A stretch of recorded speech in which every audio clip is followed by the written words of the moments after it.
Hello, this is Lydia, the lifestyle coach. And here, what we are doing is we are ending eating disorders using nothing but your brain.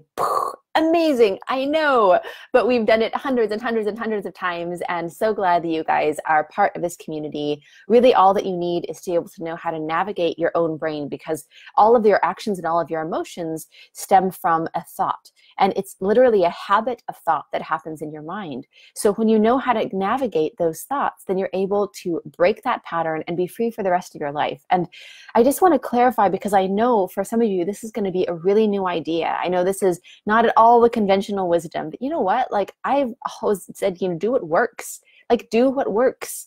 The conventional wisdom has misled us for thousands of years. And then the new stuff that works becomes a conventional wisdom. But when you're sort of like at that cusp of like, here's a new thing that's way more effective, then it's going to feel different than the things that, the other, old sort of conventional wisdom would tell you. But I'm going to tell you guys the truth. I've been there. I had an eating disorder for years, with women who have had this for 35, 45 years they've been dealing with. It starts to really feel like nothing's going to end this until you have the approach that actually does end this. A lot of the idea and the belief is that you can't even end an eating disorder, like that's not even, a possible thing for you. But know that it is absolutely possible. Your brain changes every day.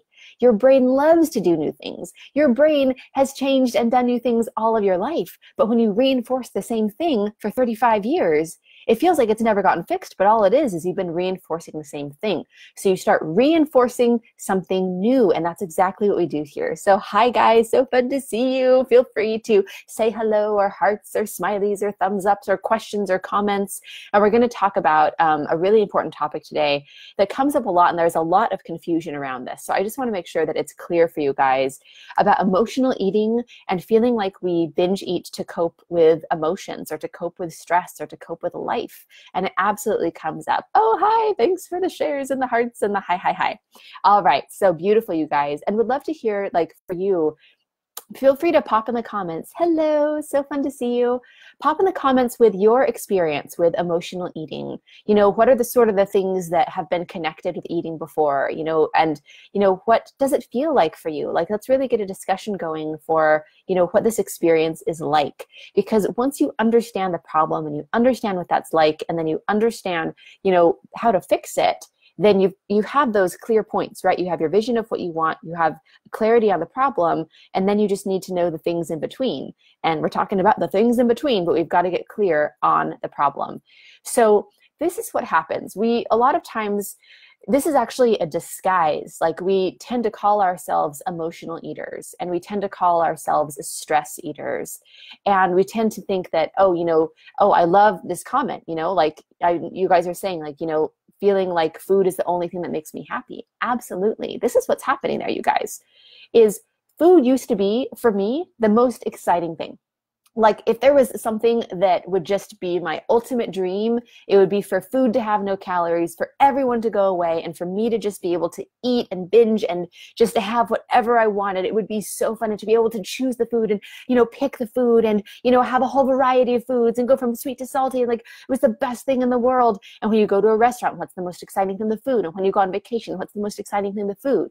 But here's the thing, is that it's a trick, because we have elevated the importance of food in our brain because of our eating habits. This is exactly what has happened, is we start thinking, oh, hi, so fun to see you, friends. We start thinking and feeling like food is so important because we've taught our brain to think and feel that way. And then we have this fear of like, oh no, food is the only thing that makes me happy. If I was free, then the thing that made me most happy I wouldn't have in my life. How horrible would that be? But here's what actually happens. And you can, with the hundreds of grads of our program, this is a theme that they say over and over, is like, it wasn't that food was the only thing that made me happy.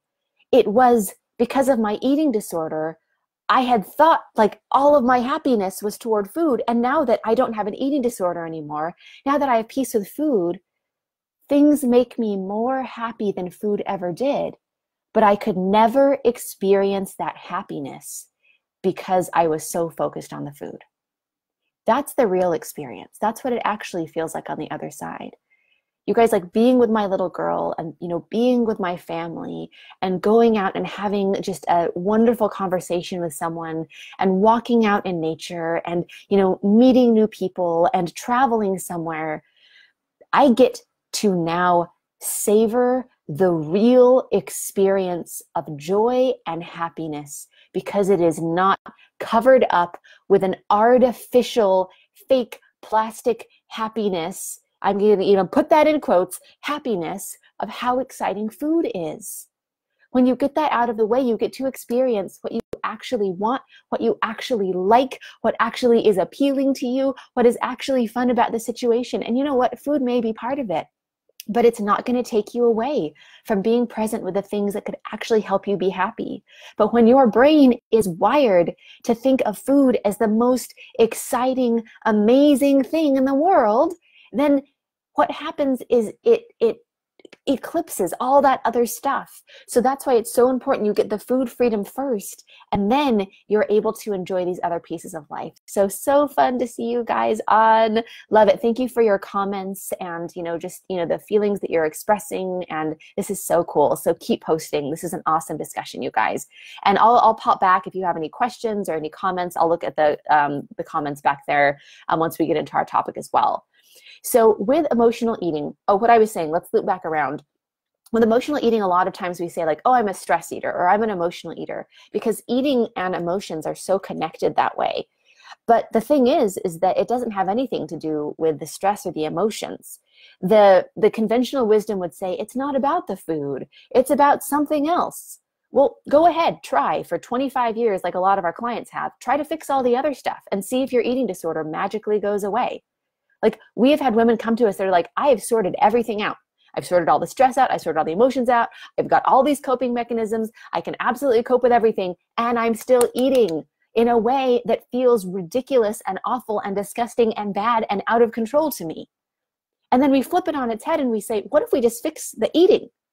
What if we just get you out of this habit? What if we get you out of this pattern that you in the first place wanted to be done with? And then see everything else get better. Because now the 4 hours that you were spending a day on watching YouTube videos and researching how to fix your eating and how to cope with your whatever, you can actually put toward your real problems. Eating disorders are fake problems. An eating disorder is a thing that doesn't have to be there. You can get that out of your life and you can redirect it. Yes, it's an awful problem, as in like it kills you and it takes away your life and it takes away your time. But it is a problem that we create in our own lives that we can end. This isn't like a real like quality like life problem of like my relationship is falling apart, I need to save it. What you can do is you can get this eating disorder problem out of the way and then be able to focus on your relationship. And a lot of times we call it, emotional eating, when all we have is a habit and a pattern. And so maybe you're thinking, oh, I don't binge, I just graze all day. Or, oh, I'm not a binge eater, I'm not a bulimic, I just exercise a lot to make up for my eating. I just keep on going on diets. I'm a yo-yo dieter. I'm not a bulimic, I'm a yo-yo dieter. You know what? If you're binging and then you're doing something to make up for that binging, that's the pattern of bulimia. It doesn't always have to be vomiting. That's just a lot of times what it turns into when you start getting more and more desperate for how on earth are you going to manage this. I can't remember one of my clients that is like, oh yeah, I'm just a bulimic because I thought it was a good idea. It's what smart and intelligent and educated women do, even though they know it's awful for them, because they're trying so hard to make up for this thing that they feel totally out of control with. But it can end. It can absolutely end. So just, you can see it for what it is. I'm not diagnosing anything. I'm talking about if you have any sort of relationship with food that is disordered, as in it's not serving you. If you did this for the rest of your life, it certainly would not serve you or feel good, or that's not the life you want to live. Okay, then let's talk. Like, that's what we want to talk about now. But sometimes it's disguised as the, emotional eating, or like I'm coping with my emotions. So let's really break that down and look at it for what it is. Okay, so if you guys had the experience of when, you've been on plan all day, I'm putting that in quotes, on plan, where you're in this place where you wake up and you're like, all right, like it's got to stop. This is terrible. This is too much. Like it's over. And you're feeling really hopeful throughout the day. Like you're feeling good and you're eating in a way that you can feel good about. And you know, you got your workout in and you've got your meals planned and you just know like today's going to be the day because you simply cannot keep doing this anymore. And then something happens. Something happens out of your control. Maybe you had some stress at work. Maybe you got some really legitimately sad news in life. Maybe you're going home to a house where you see your relationship falling apart and it's not a happy place to be. And everyone's in bed and you're standing in front of the pantry thinking, it would certainly be better to just have something to eat, to just have a little bit of happiness through food. It would certainly be better to just eat something than to feel this awful. And in the moment, it makes absolute sense. Because when you put having some graham crackers, having some yogurt, having some granola, having a handful of grapes, eating a little bit of chocolate, when you put that and that spark of happiness next to the awful way that you feel, it seems like such an easy choice to just grab a little something, right? Like, doesn't that make sense? And it feels so good in the moment. And you do. And you have something and it does change your state. It changes the way that you feel. And it might even feel really good at first. And then there's just some little thing that's not quite satisfying in that. And that did taste really good. And so it leads to one thing, or it leads to something else. And then it's turned from wanting to feel better to, okay, well, now I've blown it. Like this day is ruined. Like I've already eaten way too much. Like I should have just stopped at one piece of chocolate. I should have just stopped at one yogurt. If I would have just stopped at 2 yogurts and granola, that would have been fine. I could have just felt better. I could have gone to bed. But what did I just do? Like I just ate that and I just ate that and now I have to hide the wrappers and I hope that nobody heard me and now I've totally blown it. And if I'm gonna, eat to feel better, if I'm gonna, never do this again, I might as well keep on doing this. I might as well keep on eating all the rest of what I want because I'm already feeling sad. And if I'm gonna have happiness from food, which I can never do again, then I might as well have it all tonight.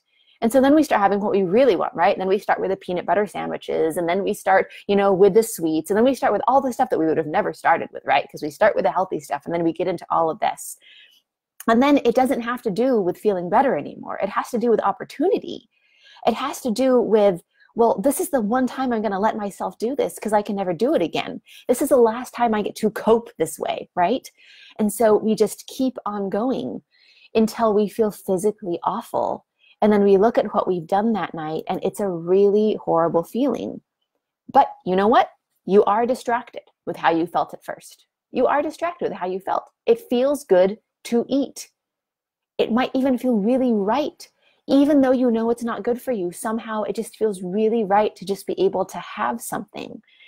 And you think, well, what about your emotional health, right? It's like, you need to be happy. And if food brings you happiness, you've got to have some way to be happy because your life feels really unhappy. So where else are you going to get that happiness?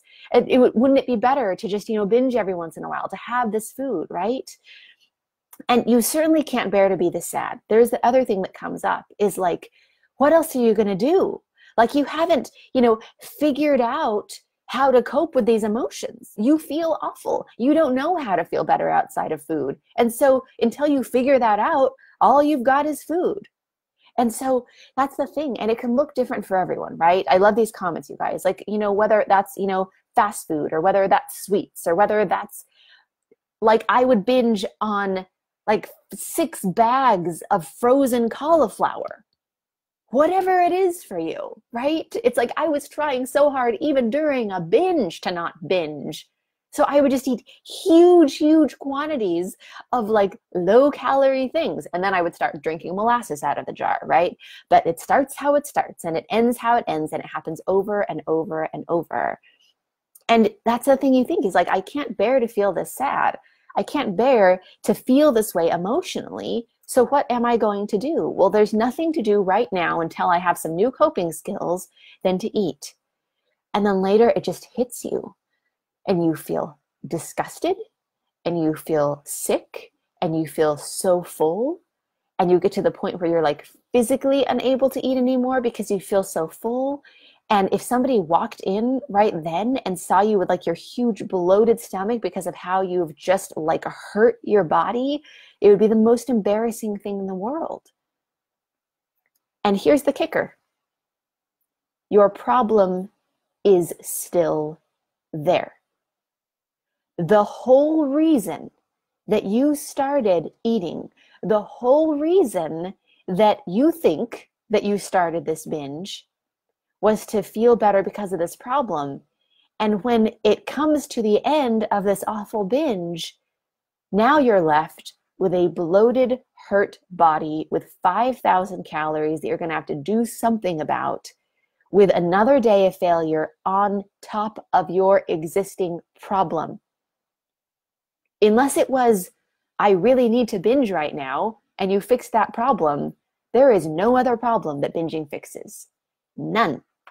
Binging doesn't fix your marriage. Binging doesn't fix your stress. It might distract you for a minute, but what happens is that thing comes back to you like a ton of bricks. Oh, and now you've binged. And it's a really, really horrible cycle. And you guys, I know life is not easy. People that we love die, loved ones get sick, relationships end, and we end up starting to connect these things with dealing with everything with food. In fact, this is one thing that I hear all the time, and I've been there as well. It's like, man, I used to think that I was an emotional eater because I would eat when I'm sad. Now I eat when I'm happy. Now I eat when I'm excited. Now I eat when I'm scared. Now I eat when I'm nervous. And all of a sudden, you don't have a very long list of emotions that you can feel without it turning into a binge. Anytime you feel those emotions, it just leads to that. And it starts feeling really automatic. And so what happens is you started to eat food in order to try to cope with some emotion, right?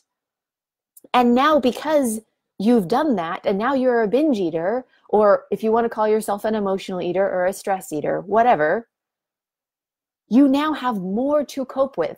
The problems you started out coping with food with have turned into more problems. You're using food to cope with your marriage ending, and now you're coping with food for how awful you feel about the results of food. Your failing health and your body just being completely distorted from how it used to be naturally, because now you've binged, and now the rapid weight gain starts, and the autoimmune stuff starts, and the fatigue starts. And you look back, and now you're coping by binging to cope with the 50 pounds that you've gained. And now you're more isolated than ever, and you're losing friends, and you're canceling plans. And you know what? All of that makes you so sad that what do? You turn to food. So you literally have problems created in your life that are coming from the way that you were coping. Do you see what's happening here? The way you cope with problems is creating the biggest problems in your life. You thought your problems were stress. Well, now your problem is diabetes. You thought your problem was your relationship. Well, now your problem is this 50 pounds that you've gained. You thought that your problem was that your work was hard. Now your problem is that you haven't seen your friends for a really long time because you're worried that when they see you, they're not going to recognize you anymore. You start creating way bigger problems by just coping with it, right? So here's the fact. You were never coping all along. You were numbing. I'm going to say that again. You were never coping. You were numbing. When we eat, we don't feel better. We feel less. We feel less sadness temporarily. But what happens is we create a pattern of feeling less of everything in our lives. So it starts numbing the happiness as well. And we start just living in a numbed state. That's why we feel like we're going through the motions every day in sort of like this lifeless way. Like all the things that used to bring us real joy are gone, and now food is all that we feel like we've got. And then we're just feeling less, like we just feel numbed out. And that makes us feel so bad. What do? Maybe we're just eating to feel something now, right? So that's why so many of us feel like we just aren't living, that our lives are empty and meaningless, because there's so much good to be thankful for, and we can't even feel it anymore because we're numb. So let's just be clear. We don't cope with food. We numb with food. There are lots of different ways to numb. But when you turn down that dimmer, it turns down the happiness and it turns down the sadness temporarily. Except that when it all just feels numb, it's like our lows get lower, but we just feel awful all the time. But here are the fears that come up. How am I going to deal with my emotions if I'm not binging? Or I'll have to deal with all of my emotional problems when I stop binging, and I simply don't have the strength. We're so exhausted from binging, we don't think that we can deal with all of these big problems. So what do? We keep binging. But here's the truth. You never were in the first place. Have you ever felt better long-term after a binge? Like the next morning when you have a food hangover and you're totally sick, has it ever fixed the problem? Have you ever thought to yourself like, wow, I was really stressed because of work, but after that binge, I fixed my relationship with my boss. That binge fixed everything. I'm so glad that I shoved 6,000 calories of chocolate into my body because that fixed my problem. It's never happened. It just makes everything worse. You're not dealing with the problem by binging. You're giving yourself an even bigger problem. And life is not easy. Some of the people with the hardest lives still deal with their stuff, and they don't struggle with food. Let's look at this for a minute, you guys. Eating disorders are a first world problem. A first world problem. When people have enough food, when people have an abundance, those are the places that create eating disorders. I guarantee that there is someone in a third world country that has a way harder life than you. But guess what? They're coping with it, they're dealing with it, and they didn't have an eating disorder. Why don't just everyone that have harder lives? Why not just like the harder the situation of living, the worse everyone has eating disorders? Because it was never a way to cope. It was never a thing. It's a thing that we have imagined that we're coping with, but it's with our first world issues. And that makes us feel even worse, right? Because other people have it harder than us, and we're the ones with the eating disorders, and we're the ones that are, dealing with all of these problems. That's the thing, is that was never a way to cope. It's never a thing. It might numb you for a minute, but here's what actually it feels like on the other end. When you set aside those fears of, oh, well, I'll have to deal with all my problems and I'll have to deal with all my emotions. It's simply not true. You are dealing with them anyway. You are just dealing with them on top of your eating disorder. So with this fear of, how will I deal with all of my emotions? You get rid of your eating disorder, and now you don't have to deal with the emotions of embarrassment and disgust and, fear. Now you just get to deal with the original emotions. Yeah, hard stuff happens, but you get to deal with that thing. If you have family members die, or you have health issues, or you have breakups in your life, you get to actually deal with that. And this is something that we see over and over in our clients' lives, is that they're so thankful that they have the energy to put toward it. We had a woman in our program. She was, for 7 years, she was an overeater and a binge eater. And she actually had, while we were coaching her, she's like, this has been the hardest day of my life. She had so many hard things happen. And she just said, I'm so thankful to just be able to deal with those things. That I don't have to deal with binging on top of it. That I don't have to deal with my eating disorder and being so worried, and now worried if I'm going to binge. I just get to eat some lunch and then deal with my problems, because she was having a really hard day. But she had half as many problems to deal with because she didn't have to worry about food anymore. All the time we have clients who get to feel what it's like to live again. Yeah, you might be a little more emotional because you've been numbed out, right? You might feel a little more happy. Whoa, this is weird. I feel so happy. And you might feel kind of blue, whoa, this is what sadness feels like. But you know what? When you're not dealing with all the food stuff, you are absolutely equipped to be able to deal with it, because you have your time and your energy and your resources and your money and all of that back. So you can actually deal with that stuff. And it evens out, right? It's it feels like sort of a surprise when you're first living again and when you're feeling your emotions. But it's a celebration, because this is you living. This is what it feels like to not have an eating disorder anymore. We have never had a graduate of our program, you know, like we've seen hundreds and hundreds of people get free from 25, 45 years of an eating disorder where they've been, in quotes, coping with their emotions and the legitimately hard stuff that was happening the whole time. And I'm talking horrendously hard stuff. If you feel like, oh, well, that's, you know, like that's all good for the people who are dealing with regular stuff, but me, I'm dealing with, you know, trauma and abuse and neglect and all of this. No, we've seen it all. There has been some really messed up stuff that has happened to the incredible people who come into our program. But guess what? Their binge eating isn't dealing with that stuff anymore. They just are thinking that it's dealing with that stuff. But you know what? They get done with their binge eating and then they're more equipped to deal with everything. We have never heard a woman say that it has been harder to not have an eating disorder. I'm going to say that again. We have never had someone say that their life is harder now that they have food freedom. It's always easier.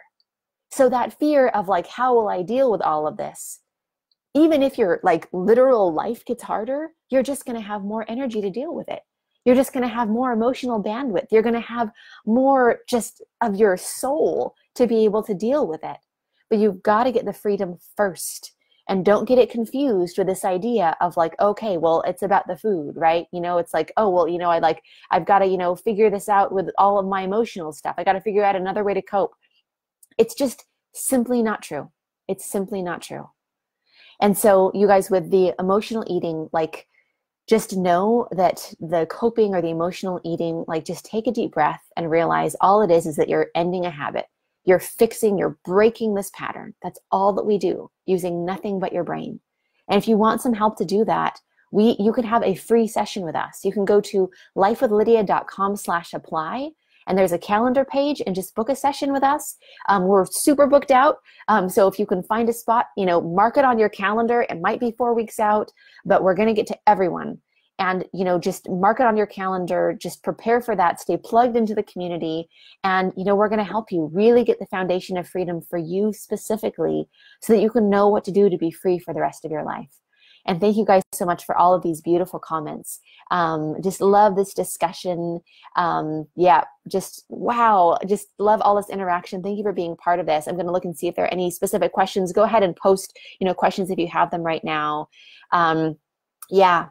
You guys, thank you. Like, you guys are posting about all the things that you've tried, just, you know, the medications and the diets and all of that. We should do a whole other live feed on that. I've wondered if I should just call out specifically some of like the worst things out there. Let me know if you want to hear that, because I know I could tell them to you right now. I know if I should just like focus on like what we do, or if I should just really call out some of the worst things out there, you guys. Like, a lot of the things that are perpetuated as ways to fix your eating problems are the very same things that create eating disorders and deepen those patterns in your brain. Like, it's really just, I mean, it's a sad thing. It really is.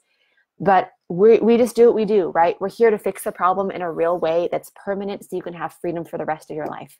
So if you want that, you can go to lifewithlydia.com/apply, grab a session with us, be part of this community. We have live feeds for you all the old time. I'm just going to keep on doing live feeds until I don't do them anymore. And then you guys will just be like, where did Lydia go? And I'll be like, I'm old or whatever. I don't know. Who knows what's going to happen? But right now, I'm live feeding for you. Thank you guys so much for all of your wonderful interaction. And we will see you guys again soon. Again, this is Lydia, the lifestyle coach, signing off. Mwah. Bye, guys.